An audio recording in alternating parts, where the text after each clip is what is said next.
Hello, hello. Welcome back to the Manifesting Millions podcast. I am your host, Amy Van Meel. It is currently September 7th as I'm recording this podcast episode.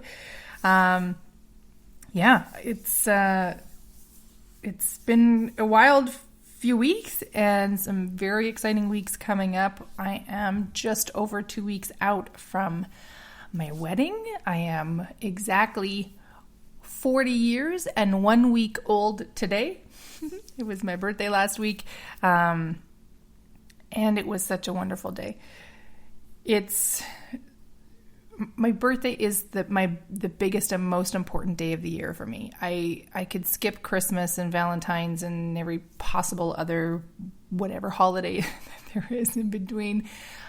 There's no real significance to those for me, but my birthday is a big friggin' deal. And I love birthdays. I just think, it's such a special, wonderful day. It is the day that we incarnated fully in our physical form and greeted the world for the first time. I know so many people, especially as we get older, sort of wipe away birthdays, or they want to forget about them or hide from them, because I think there's this sense of like, it just means I'm celebrating getting older. Now, if I'm feeling a little bit pithy at times, then I will point out that the alternative to that is kind of dark and depressing, which usually gets some agreement, but it's such a special day. Like the day that you are born, the day of your birth, is the day that you set into motion the physical manifestation of everything that your life is today. And that to me is fucking cool. So, yeah, I have a deep belief that birthdays are to be celebrated. And I'm trying to teach Dave. It's been 10 years and I'm like, yo, dude, this is just something that you just need to know. That my birthday is super, super important. And it's not about like the gifts or that I need a big shindig. In fact, most of the time I spend my birthday with just me and one other person. And it's typically a really good friend of mine. We had a small snafu with planning this year, so that didn't work out. But I don't have a big party or do anything big. I just want to be celebrated and do something extra special that's a little bit all about me for the day. So anyway, here we are. It's a week later. It's kind of wild. I feel like it's a very strange, interesting time in my life, as there is a lot changing. And I know I've talked about that in a couple of episodes. It's been a week or two since I last recorded a few episodes, so I don't remember exactly which episodes, but lots of shifts, huge identity shift happening for me right now. I recently hired a new coach. We've just started working together. I am in complete love with her so far. We've had 2 sessions so far, but just the way that she talks and her whole approach to our work together really resonates with me. And I was not looking for a coach. I had not put any intention out there of finding a coach. But she arrived, and I just know I have this deep, deep belief that everything happens exactly when it's meant to, how it's meant to, for the best purpose in our lives. That was a harder truth to hold on to when my life was burning to the ground, or when I'm, really feeling friction and struggle about realities or scenarios in my life. But I have seen it over and over and over and over again, that no matter how maybe sideways things go, or how bad things can be, or how shitty it feels in the moment, every single thing happens for the best possible reason in my life. And I've never yet been made a liar on that. So yay me. Sometimes it takes a little longer to see how that's the best thing. But it always happens. So anyway, here we are. It is our last in the series of 10 episodes based on the book The Right Questions by Debbie Ford. I wasn't saving this question for last, but every time I looked at it, I was like, I don't really know how to answer that. I don't know what I'm thinking about it. I don't know what I'm feeling about it. It's like, just kind of kept pushing it off, and now here we are. It happens to be the last chapter in the book, which I suppose maybe also makes sense, but the question is this: are we choosing from our divinity, or are we choosing from our humanity? And I still don't have the clearest of answers on this question. But I also just had this deep call to sit down and record a podcast today. So we're going to just lean into the flow, see what comes up. Maybe this is a 10-minute episode and I've only got 5 minutes of content in me. And maybe we're here for 45 minutes. Who knows? But yeah, just thinking about this idea of choosing from our divinity or from our humanity. I did actually read sections of this particular chapter in the book. If you heard episode 89 where I talked about leaning into this whole series, I did say I haven't actually read the book, and I did that very on purpose because I wanted to bring my own unique insight into these episodes. But today I actually did go through and read chunks of the chapter because I kept looking at the question going, I don't understand. Like, what does this person mean? What are they talking about? So in essence, the way that the author presents it is the idea of choosing from our humanity means choosing from the place of our humanness.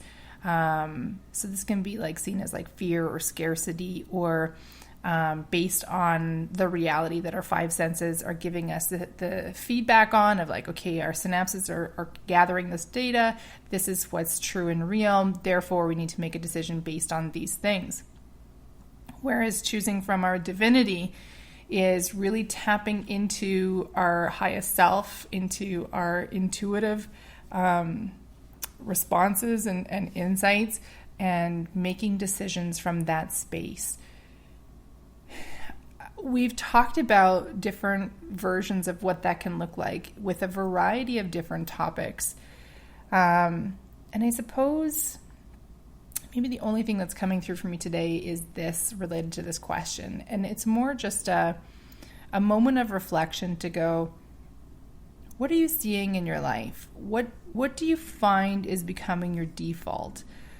Are you maybe honing your communication channels with the divine? And I'm going to confess, all right? I'm going to get into a little confession. Also, that little scratch was I bumped the chair next to me, in case you can hear that. I know this microphone picks up a lot.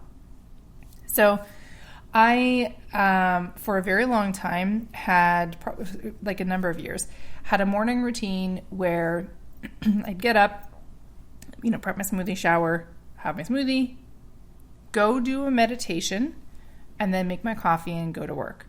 And that worked really well.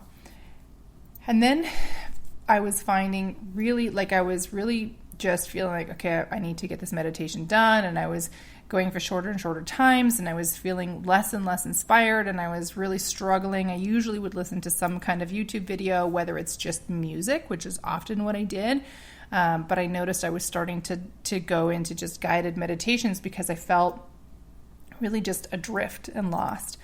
And finally ended up giving that up. I just stopped meditating altogether in that specific focused way.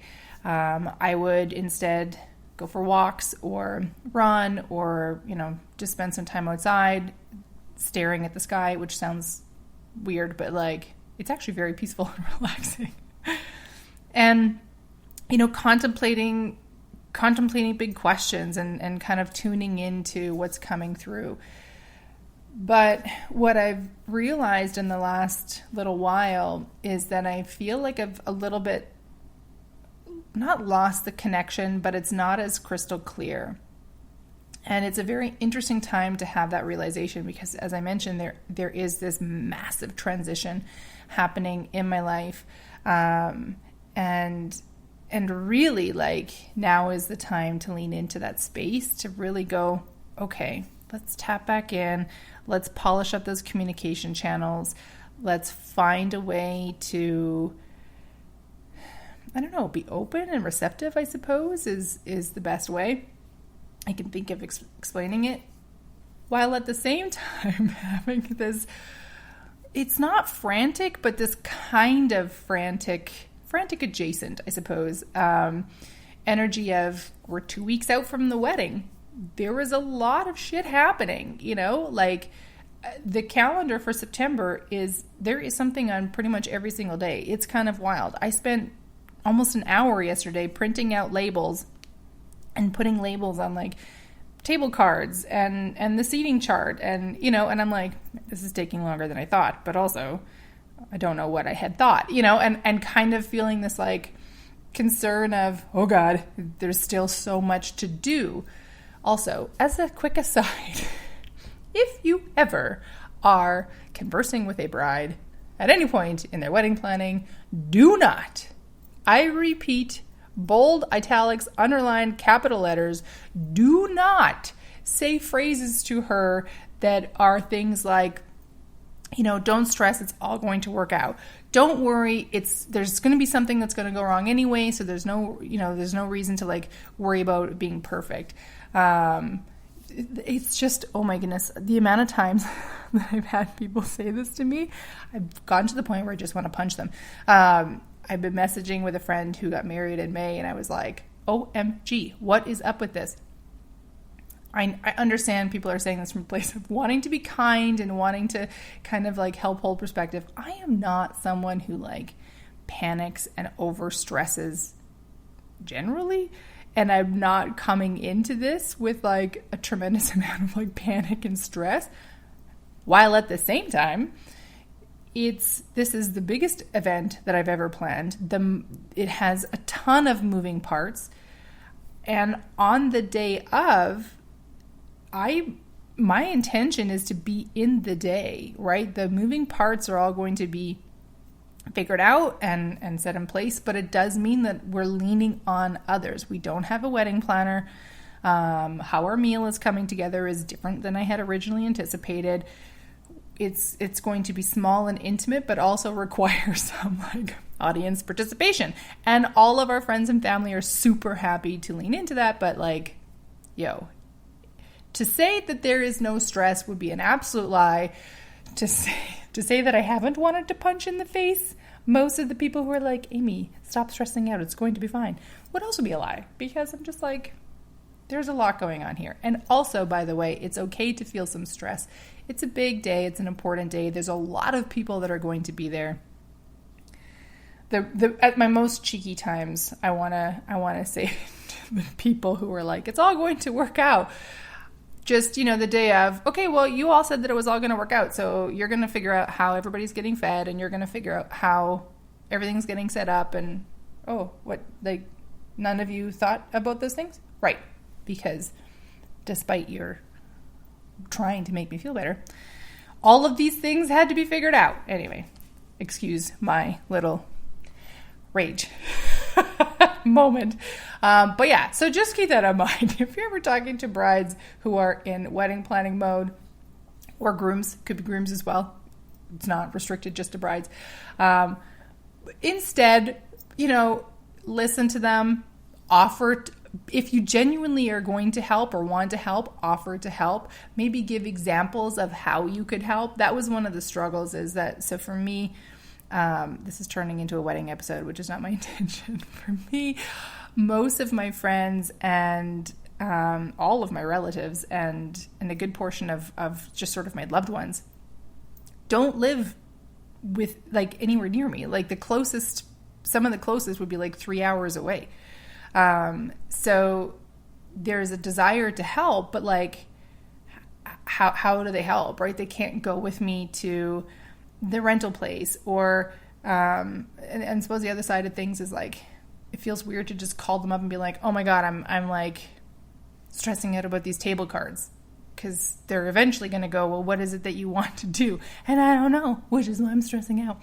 So anyway, if that happens, if you have brides in your lives, or grooms or people just in general planning a large event or planning a wedding. For the love of God, don't tell them not to stress. Do not tell them that it's not going to be perfect anyway, so stop trying to make it so. And for fuck's sakes, please just listen. If you're going to ask someone how the planning is going, allow them to respond and just hold that space, right? Anyway, tirade over. Where was I?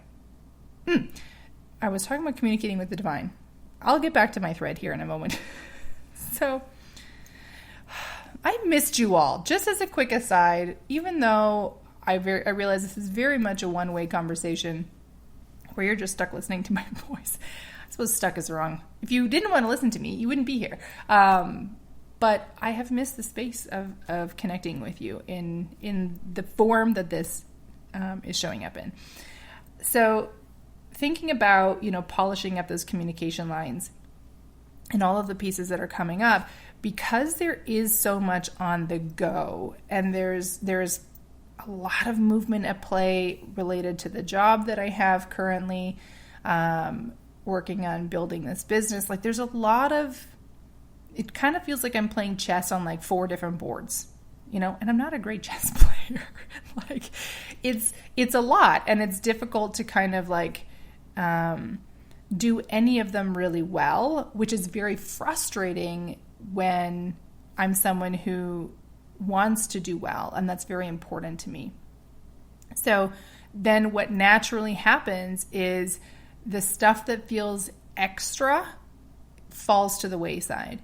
So anything, that's kind of been related to maybe, meditation adjacent, right? If I'm not necessarily sitting down and doing a guided meditation or something, but things that feel like meditation, they've instead turned into stress releasers, which is still highly, highly important. Like going for a walk has started to become more of, okay, let's make sure that we stay trim and fit so that we look great in our wedding dress. Doing a run has some of that, but also like, fuck, I just need to move because I feel my brain feels so scrambly, like there's a lot going on, and hasn't necessarily been this space of clear communication. And there's just so much coming in that it's clouding the communication channels. So today I started, this coach that I've been working with has some really fantastic tools. And one of the tools that she has is this energy clearing meditation. And OMG, it was a 30-minute meditation. I don't recall everything that we covered in the meditation, which actually to me is sort of one of the signs of a really deep meditation. I know that I'm alert. Like I know that I heard words and I hadn't fallen asleep or anything, but just don't recall it. But when I came back into the physical present, my hands were literally tingling to the point where I felt like if I looked down, I would see little sparks coming up off of my palms, which was very cool. So if you're feeling that space, I suppose, of the friction or the push and pull of, the reality that you're in and what all of your 5 senses are telling you and everything in the physical realm is showing you is true, and you're feeling that standing in conflict or maybe crowding out the ability to tap into your divinity and to listen to your intuition and to really channel in with your higher self, maybe see, is there a way that you can, in a small way, tap back into that? It truly doesn't have to be big. This is something that I've been playing with a lot this year. We are inundated with examples and stories and messages of big wins, big moves, taking big action. But the truth is, there are very few times in your life that you are going to take actual big action, and millions more times in your life where you're going to take small actions, teeny tiny ones that seem like they have nothing to do with anything at all, but they add up over time. So, for example, if you're sleeping in every day, but it's not in alignment with what you want for your life, maybe you want to be up at, 7 o'clock because you like seeing the sun or you want to spend some time with your partner, but you just keep sleeping in, so now you don't get to have that time with your partner, that eats away at your greater goal, right? It's a small thing, but it's something that can have a larger long-term impact. I loved this. So one of our friends, I was asking for some wedding pictures, and they've been married for 41 years, which is just wild to me. And they said something like, I'm not going to get it quite right, but basically something like, the trick is to marry your best friend and then treat them every day as like they are your best friend. And it's those small things, right? It's if you're loving most of the time, but you're critical a bunch of the time in between, those eat away at the love that you might show. Maybe you're someone who's like big on physical touch and you're very demonstrative. You give them big hugs and you're like, oh my God, this is my baby and it could be your children or your dog or your whatever, your partner. But at the same time, throughout the day or throughout the month, you have these really critical moments where you're really negative and down on them. That eats away. It will erode the foundation of your relationship and potentially even worse, erode the foundation of that person's own sense of self and self-confidence. So just watch for the small things, and please don't turn this into something that like, oh God, now I have to fix everything. It's so... I am a classic overachiever. There is a part of me that kind of looks at my life right now like, okay, I know I manifested all this in. Am I manifesting all of this like nuttiness in right now because I'm actively trying to hide from going after my big goals and dreams? It's very possible. But it's very easy to go, okay, I got to do all of these things. And everybody has advice, right? We love advice. Businesses are built, billions, trillions of dollars are circulated in our economy on advice. And we love those, 10 steps or 3 steps to a healthier diet or a happier life or whatever. But it's the small things. It's actually the little moments, how you respond in little moments that makes the biggest difference. Which gives me a lovely segue into the Manifesting a Million Moments of Joy Masterclass. So when I created that class, there was 2 things that really were on my heart as I leaned into it. One, I wanted to share something that I had absolute undeniable proof of in my life, that nobody could look at me and say, Amy, you're a liar. You have no idea what that is. It's undeniable, the joy that I have in my life. And it radiates out to everybody who comes in contact with me. And I say that with no self-aggrandizement whatsoever. The other thing was it needs to be something that is tangible and you can do in tiny ways that will, over the long term, make a massive difference. So it's with those 2 pieces in place. If you're looking for something quick, like I just want to watch an hour and like, okay, that's going to be amazing and my life has changed. First of all, that's not how it fucking works. Sorry. It just doesn't work that way. If you're wanting to make lasting, intentional changes, then it does require of you some lasting and intentional changes. Though it seems very logical when you say it that way. But I do my best to make sure that it's fun and light and that you've got the tools that are helpful without giving you a shit ton of tools, because I just am not a believer in that.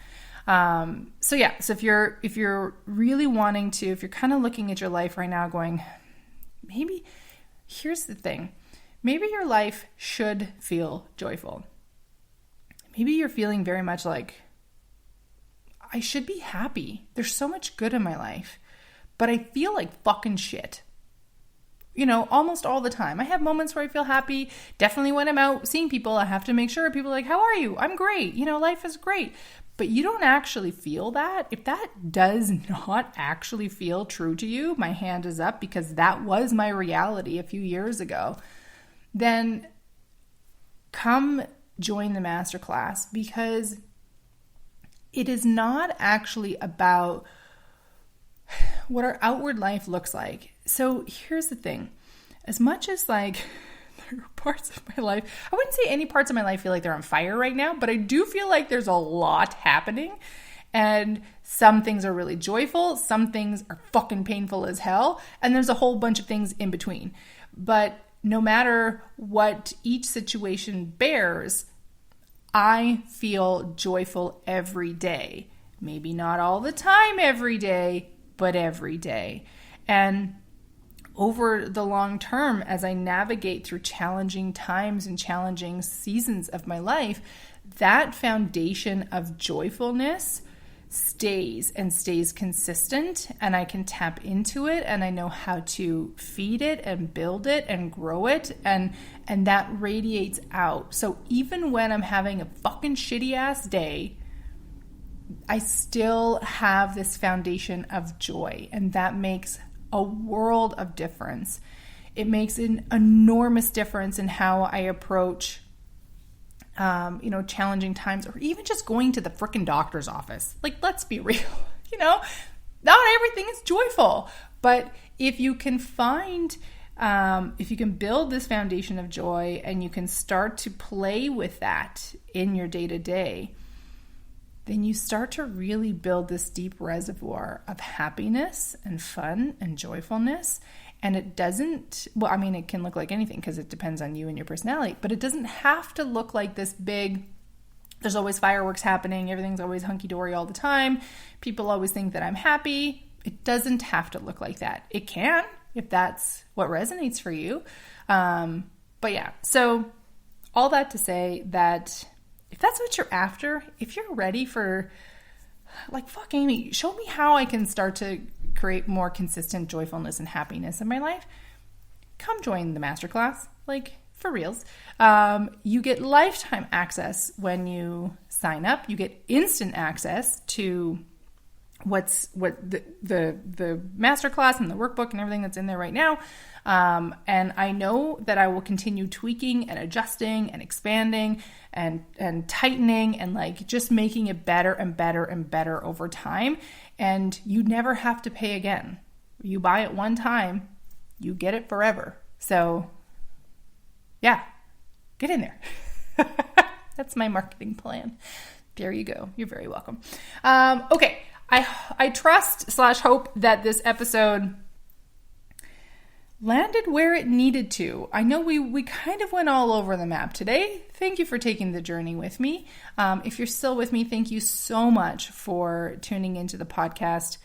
Honestly, I have dreams of reaching, millions of people through this podcast, but it starts with one. Right? It starts with 1 and with 2 and with 3. So I am delighted to have you here with me. I am so very touched and honored that you listen to the episodes. Even if you don't listen to them all, I just love that you're here. So thank you for that. And then, because this is what I'm supposed to do, if you feel led to, if it feels important to you, then I would love for you to leave a review. And share the podcast episode, share it out on social media, send it to a friend, drop them a DM, say, oh my God, this podcast, this girl's crazy, but she's fun. Whatever that looks like for you, I would really love your assistance in sharing this out. And I will keep aiming to be here and show up authentically and allow what needs to come through, because I think that's important. Okay? With that, I wish you a fan-freaking-tastic rest of the day, and I will see you on the next episode. Bye.